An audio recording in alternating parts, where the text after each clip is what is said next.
This is a recording of a talk I gave at the Paseo group of Alcoholics Anonymous on February 25th, 2018. My name's John S., and I'm an atheist in Alcoholics Anonymous.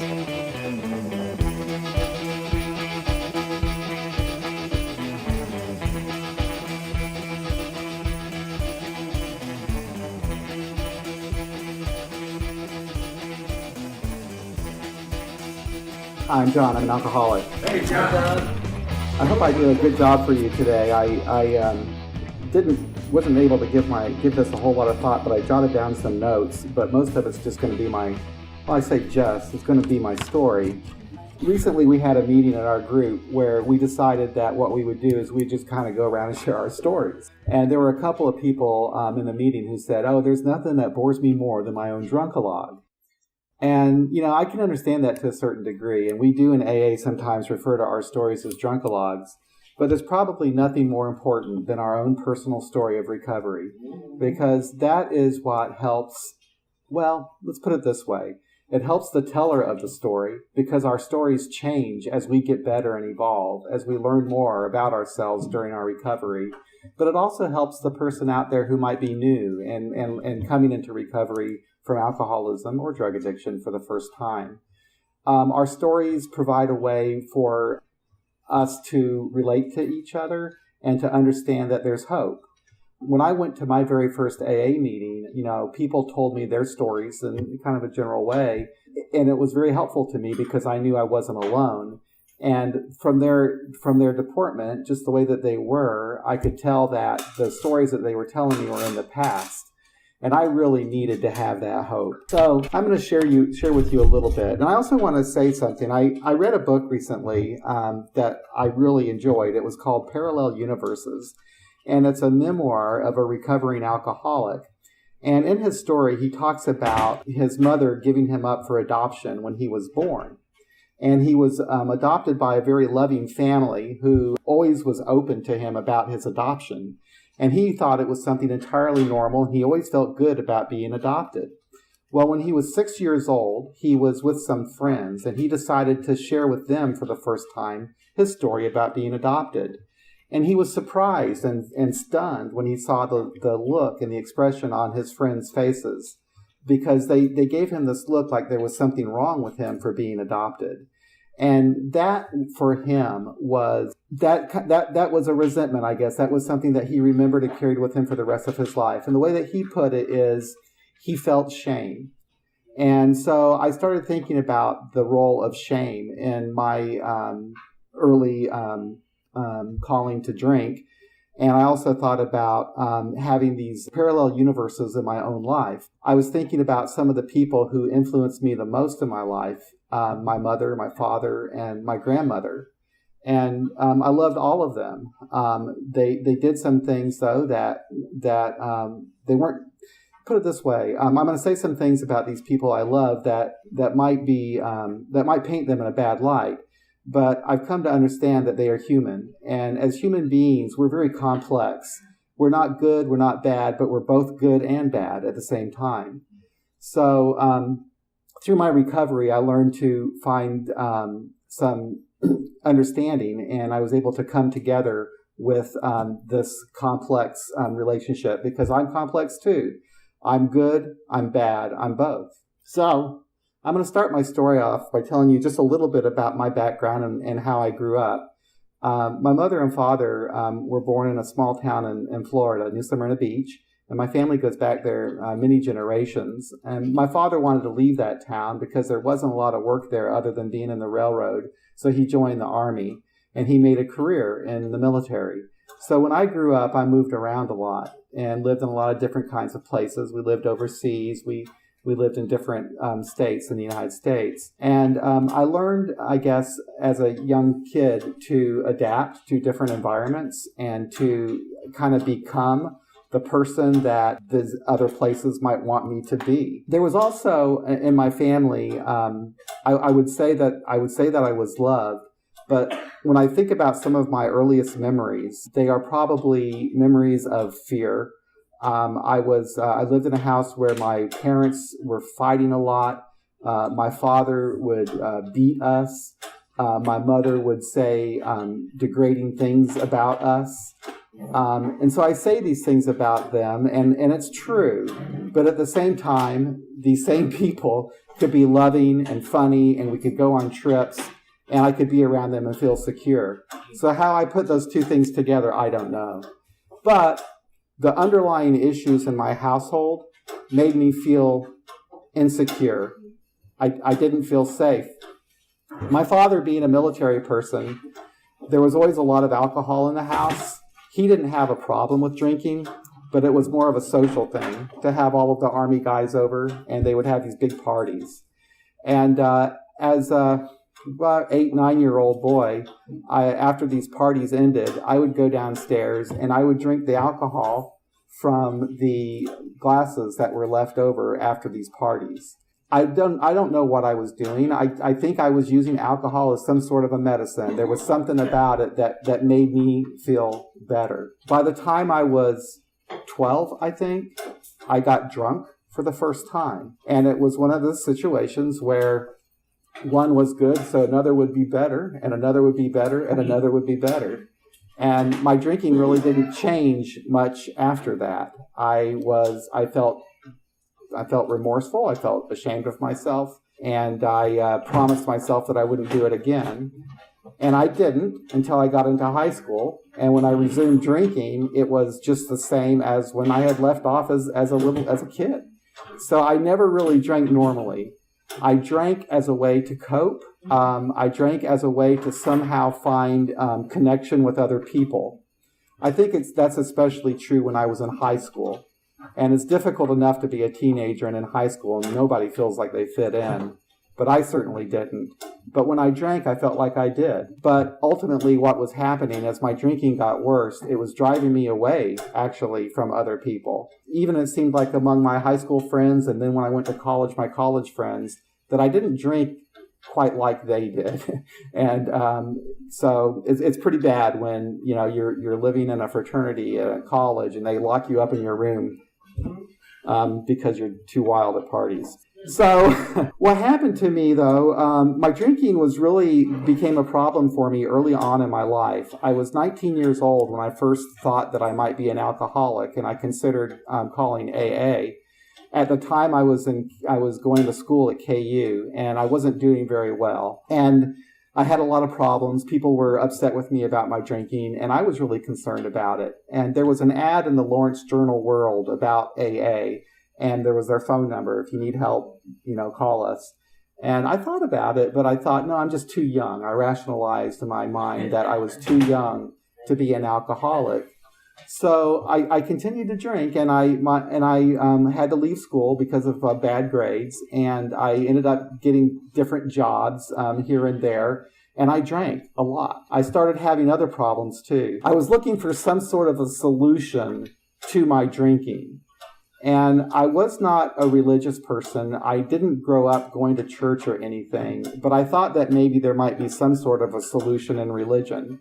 And I was woefully ignorant about it. I didn't know anything about the Bible and so forth. So I studied it, I read it, I studied, I took a class on the New Testament and so forth. And I really tried to find this connection with God as a way to improve myself so that I wouldn't drink. So around the time of my 21st birthday, I was living at home, and I was still drinking, but I was trying to find this connection with a God that would help me stay sober. And my father called me from downstairs to let me know there was something wrong with my mother. Now, I knew that there was because I passed by her room and she was half awake, but that wasn't unusual. My mother had a lot of mental problems, and she was constantly on some sort of a drug that made her drowsy and sleepy, and she spent a lot of time in her room. So he said there was something wrong with my mother. And so I went downstairs, and what had happened, my mother had taken an overdose intentionally, and she committed suicide. And while the paramedics were there trying to work on her to save her, I was remembering some of the things that I learned as I was trying to find this connection to God, that if I had just enough faith as a mustard seed, if I would just believe that God would answer my prayer, that he would. So I did my best to pray for her to live as if I believed, but she didn't live and she died. Now, I think I misunderstood the theology probably, and I've learned later, that I have to accept things as they happen. But at the time, I just said, well, this doesn't work for me. I can't believe this. And so shortly before my mother's funeral, someone gave me a shot of Jack Daniels to help me. And I got to tell you, I still remember to this day how good that felt. It was entirely soothing. It was the best shot of whiskey I ever had in my life. And so I'm back to alcohol being the medicine that helped me cope with what's going on in my life. And my drinking just progressed from there. I'm not going to say, that I was drunk every day, but I was drunk and sick and drunk and sick. And I started having problems at work, and I started having problems legally. I started getting drunk driving arrests. I had 3 DUIs 3 years in a row, one year in a row for 3 years. And this was back in the 80s, and they were starting to get tough about it back then. But the way it is now, on your 3rd DUI, I think it's a felony. You go to prison. So at that time, it wasn't quite that bad, though it was quite serious. In fact, believe it or not, I didn't actually even lose my license on that 3rd DUI. I don't know how that happened. But anyway, that's another story. But anyway, so I had that 3rd DUI, and that actually cost me everything I had at the time, which really wasn't a whole lot. But I lost my job. I lost my apartment. I was deeply ashamed of myself. I didn't want anybody to know how out of control my life was. So they didn't know. The people that I was closest to, my family, they didn't know what was going on with me. I tried to hide all of this stuff. So ultimately, though, when I did call Alcoholics Anonymous after my 3rd arrest, they let me out of jail, and I was trying to find my car. And to get there, I had to cross the bridge over I-35. And I remember stopping halfway across the bridge. I thought, I'm just going to jump. But I was looking at the cars going by, and I couldn't do that. I don't think I could have done it anyway. But so I walked over to the other side of the bridge, and I called AA. And I'll never forget that moment when the person answered the phone, Alcoholics Anonymous, and I told him, I think I need help. And he told me where there was a meeting near where I worked at the time. And so I went to that meeting, and that's where I guess I started, where people were sharing with me their stories, and they gave me hope. And I really needed that. I guess I reached a point where we talked about in our first step, where I surrendered. I knew I was powerless over alcohol, and my life had become unmanageable. In fact, I'd never even heard those words before until that first meeting when I saw them on the wall. But I found them to be entirely appropriate to what was going on with me. I was and am powerless over alcohol, and my life was unmanageable. There's no doubt about it. And these people gave me hope. And there was another thing on the wall, that the only requirement for membership is a desire to stop drinking. And that was also really important for me, because as odd as it is, and I know that you understand this, that we use denial as a way to cope with our drinking when it's out of control. And it really should have been obvious to me that I had a problem with alcohol. It was obvious to other people. But I did not want, I denied it. And I wasn't sure if I was an alcoholic. I thought they were going to tell me I didn't belong, that I would have to go somewhere. They'd give me some sort of a test or something. I didn't want to put that label on me. I didn't know. I just knew that I needed to stop drinking. That's all I knew. And it would have been horrible if I had to admit to something, but I didn't. That was the only requirement for membership, was a desire to stop drinking. And I did have that. And I still have that to this day. Anyway, I'm going to talk to you a little bit about the process that I went through in my recovery as I learned it from sponsors, from the Big Book, from the 12 and 12, and from my own personal experience. And then I'm going to talk to you about this experience as I understand it today. Now, I've been sober for 29 years. In July, it'll be 30. So the way that I share my experience today is much, much different than it was 20 years ago or 10 years ago. So this is how it is, how I see it today. And I promise you that anybody who stays sober for a long period of time, their story too will evolve as we gain understanding of what's going on with us. So for me, the most critical thing for me was honesty. I had to be honest about the problem. I had to admit and accept that I was an alcoholic. I had to come to believe that there was some hope for me in what we would call step 2. I had to believe that there was a solution. And I came to believe that that solution was Alcoholics Anonymous. Mm-hmm. And at some point, I had to make a decision, step 3, to change.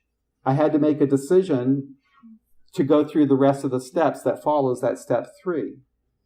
And that was just really critical for me. And all of that was happening to me, maybe sequentially, but also at the same time. I was having these realizations as I was going to meetings and learning from you about your experience with these things. I said, yeah, me too. That's what I'm going through. I'm having that same thing. I also believe I need to change.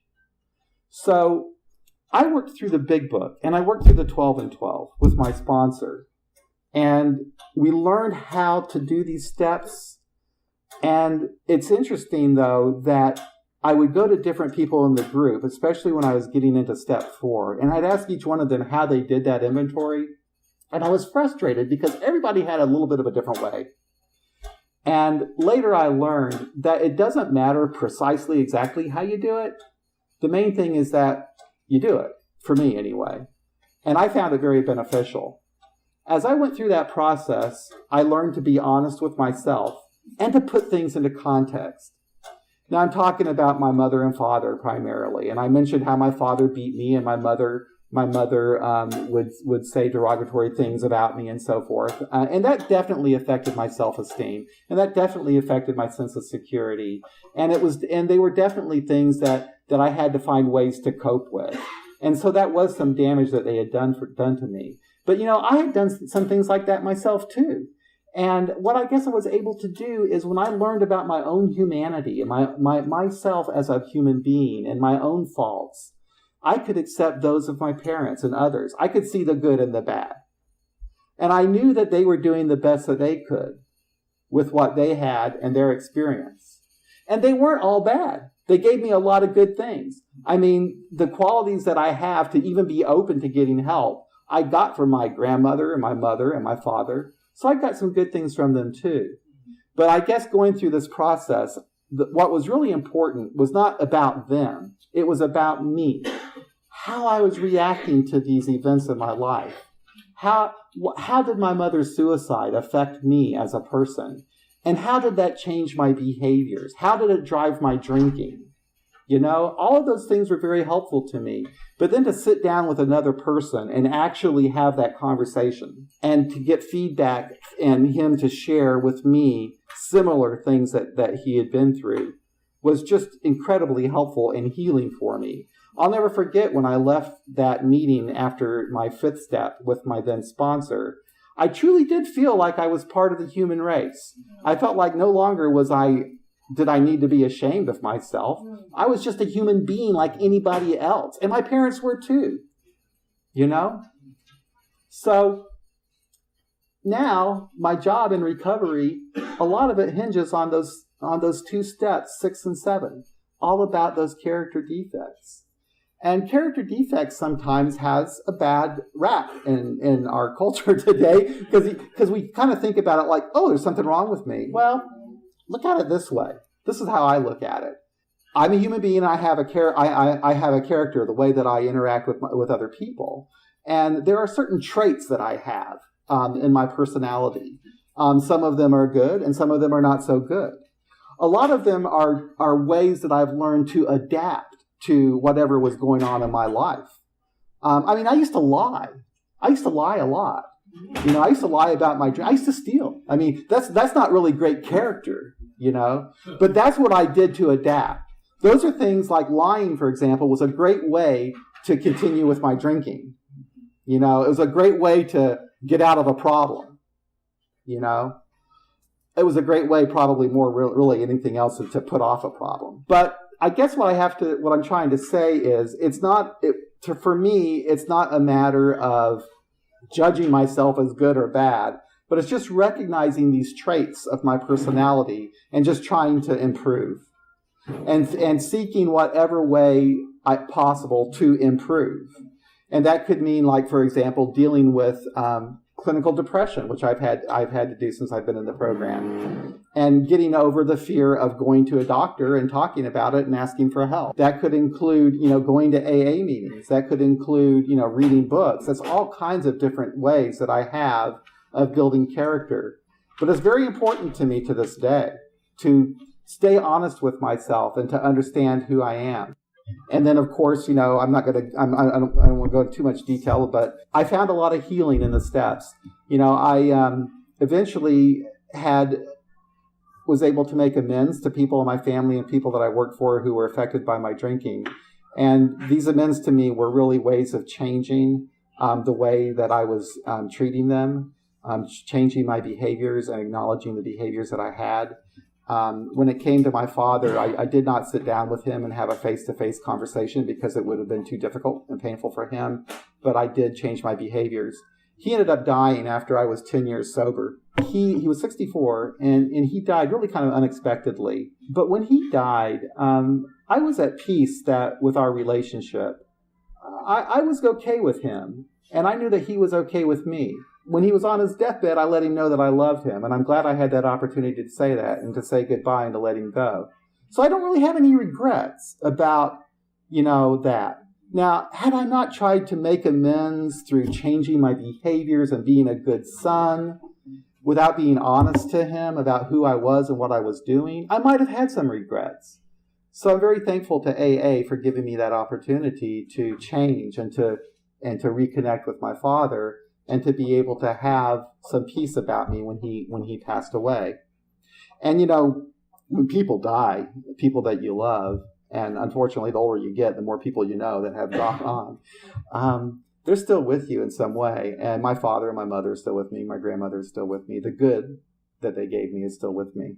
These steps are still important to me today. Like I say, I've been sober for a long time, but I still use these steps because I'm still a flawed person. Most recently, a good example of this is I had a problem at work last year. I was ready to get fired. I wasn't doing my job the way that I needed to do it. So they wrote me up. They were going to fire me. That was it. They said, you better change. You have X amount of time to change. It was like 60 days. If you don't, you're out. And nobody thought I could do it. They thought they were ready to get rid of me. Well, I had to take a look about what was going on with me at work, just like I had to do with my alcoholism. I had to be really honest. First of all, I had to admit that there was a problem. They're getting ready to fire me. Something's wrong, right? And I had to believe that there was hope. And the hope for me was that this process that I learned through Alcoholics Anonymous, and I needed to make a decision to change my behaviors at work. So I did an inventory. I looked at what was going on with me at work. What was I doing there? And why was I doing that? And then after having this understanding of myself about the truth about what was going on there, I was able to put a plan in place to make some changes at work. And I was very successful. And I did change. And I was very successful. In fact, I just got my review. My boss says, everybody's amazed. They think this is an amazing success story. Nobody thought you could do it. And I keep thinking, well, golly, you know what? I think to myself, you don't even know the stuff, that I've been able, with help, to overcome. I tell you, I'm an atheist. I don't believe that there's a supernatural being that helps me, but I feel so connected to you and Alcoholics Anonymous.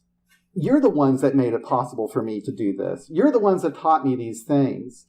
And I know that many of you have faith, and I respect that faith, and I know that it works, because I've seen it change people.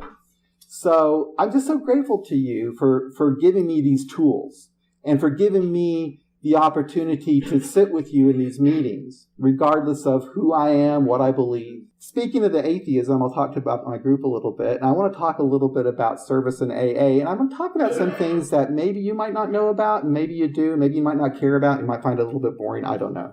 Some time ago, after about 25 years of sobriety, I came to terms with the fact that I am an atheist. There's just no doubt about it for me. And it did concern me because I was wondering, what the heck am I going to do with these steps? But as you just heard through my story, these steps are very important to me. And basically, what is important to me is the practical action that you take in these steps. A higher power is nothing more than what empowers me to take the action. And you are who empowers me to take this action. So that's my understanding of the program. It's essentially the same as anyone else who might believe or not believe. But it was a difficult time because no matter how I might want to word it, some people at my home group, they weren't happy with this idea that I had, because there was this idea that, you know, eventually there would come a time and place when no human power would relieve my alcoholism and so forth. And so there was a need for me to connect with people who would accept me and my reliance on other people. So I learned that atheists and agnostics have been in AA since the beginning. And I've learned that we have AA groups specifically for agnostics and atheists, and have since 1975. When I first learned about this, these atheist and agnostic AA meetings, there were like 250 of them, I think, and that was in 2014. Now there's over 500 of them. So we're growing quite a bit, and I want to talk a little bit about that and some of what I've done within this community. This might bore you a little bit. So I helped start the We Agnostics group because I still needed that connection with other alcoholics. I needed a place where I could share my recovery as I understood it without feeling like I was judged. And I'm not going to say that the people in AA were judging me, but I kind of felt that way. So I had to have a comfortable place. And in doing that, I learned about this whole community of us that were online. There was a website called AA Agnostica, and I learned about this convention that was going to take place in Santa Monica, California for agnostics and atheists from around the world. And I went to that convention, and I got to meet one of the women who started that convention, and she gave me an opportunity to speak there and so forth. And it was an amazing experience because there were two speakers in particular that really made a big impression on me. One of them was a former chair of the General Service Board of Alcoholics Anonymous, and his name was Reverend Ward Ewing. He spoke at that conference. And also the general manager at that time of the General Service Office, Phyllis H., also spoke at that conference. And that just totally blew me away, what they had to say, the message that they had to deliver about how AA truly is all-encompassing of everybody, that it doesn't matter what you believe or don't believe. There's a place for you in Alcoholics Anonymous. And that the 12 steps are completely adaptable for anybody. Believe whatever you want to believe that empowers you to work these steps. But take the action, and you might find that it helps you keep your sobriety. I met people from all over the world who were starting these secular AA meetings. And then after the convention, I got together with some people, and we decided we were going to create an organization. We were going to create an international organization that would somehow bring all these atheists and agnostics together to create more groups. And we started a website, and we created this organization. We started having some fights. There's a lot of, believe it or not, disagreement within our little niche of AA. Yes. And this is something I've had to learn about in service work in AA, whether it be within the agnostic atheist community or just with other AA people. I have to learn how to disagree. And I'm not really good at it, to be honest with you. But there is a contingent within the agnostic atheist movement that I would call, and they call themselves as militant atheists. And these people, they believe that we atheists should not be involved with the AA general service structure, that we should just have our meetings and not let other people notice us. And not only do they believe that, but they come after people like me who want to be involved, who do want to work the steps and adapt the steps and so forth. So there's quite a battle. And the battle is that I don't give a damn what they believe, but they do care what I believe. So there's a real issue with that. So we fight amongst ourselves.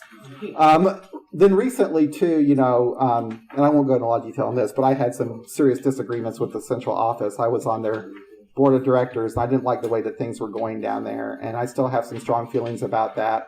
But I'm not really proud of the way that I reacted to the board. I did eventually resign from there because of the things that I saw going on there. But I do need to do a better job of learning how to just accept that there are going to be differences between me and other people in AA. But I'm pretty new to the service thing. I didn't get involved with general service until I helped start the We Agnostics group. And when I did get involved in general service through the district and the area, the people that I noticed the most were from the Paseo group. At the time, Floyd was our district committee chair, or district committee, what do they call them, DCM. And I really looked up to the people from the Paseo group, and I really admired that whenever I'd go to area assembly, that all these people from the Paseo group would be there. And I also loved that they were so open and welcoming of me.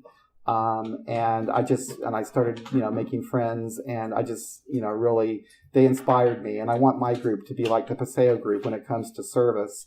And so I'm really working hard for that. And it's not easy trying to get people involved in general service because of what I just talked about. We fight a lot, right? but it is very rewarding. It's really rewarding to be able to meet people from different parts of the state.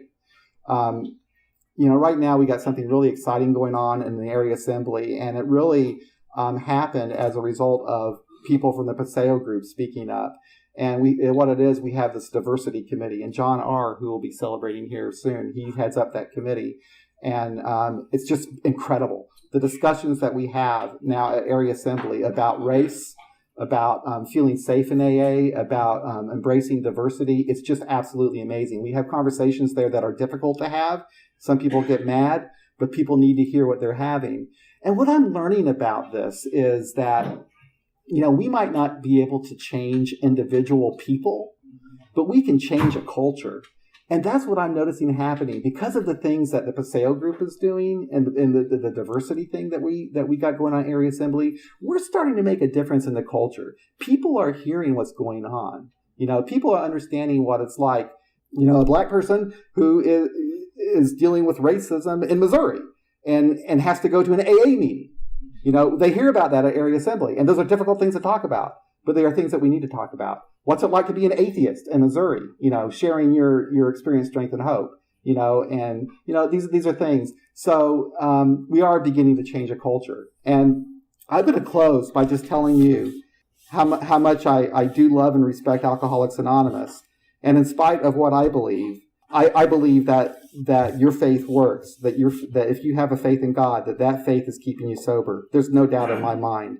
And I want that faith to continue to keep you sober. But if one doesn't believe in God like myself, Alcoholics Anonymous will keep you sober. It keeps me sober, and I believe that as well. And thank you for giving me this opportunity.